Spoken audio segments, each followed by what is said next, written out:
Abukela bakhona emakhaya selingile Swaziland wonke namhlanje ngangubona khona abantu baseSwatini banakethu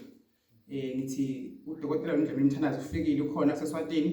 uyatholakala enomborweni yakhe imali lenombolo eFacebook kuyo ezibhala ngaphansi ngisenhletsheni la ngikhona khona nesikole seprimary kwaDlamini kunekhaya lisanda kuvuswa njengamanje njengomprofeti uNdlela Mthandazo ngithi ungafika la khaya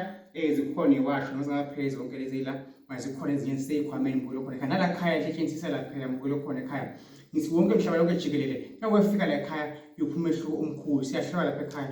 sihlola ngayo 100 rand mbulo khona ekhaya but insebenza la khaya ngicela ku 400 rand mbulo khona uyazi ukuthi umuza la ekhaya ayidingisela la bungwe bakho phatha 400 rand ngaphezulu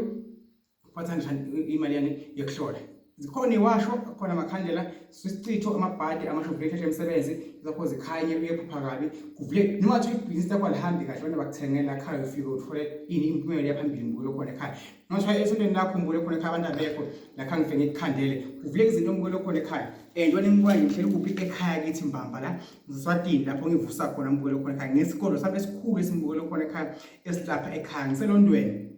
elondweni lami lokusebenza elakha londo likhona lingale ngaphandle nalo ngisalakha mbulo khona ekhaya sekhaya mbulo khona ekhaya njengoba ngibona nje ngilapha ngizovusa sekhaya kithi Mbamba mathanda mine uthanda kuphi la ekhaya kithi mbulo khona ekhaya inkosi imbuseko bakhona emakhaya ngithanda God bless you ningakhohlwa ukufona nifone amanamba la ngenzansi nifuna ukubhuka nizofika lapha ekhaya enhletsheni manzini Swaziland ehlathi inhlangano Mbabane yonke indawo nje ngilahletheni lapha khona egameni kaJesu uMngcwele Nkosi amakhosi kubaphathi nombulo khona ekhaya khona Nkosi amakhosi umphumelisa imali umsebenzi bese kuyakhanya zephakade haleluya ngikhona ke moyeni umbulo khona ekhaya kangihlula ngani ngesibulu into zakho zizokhanya egameni zephakade haleluya.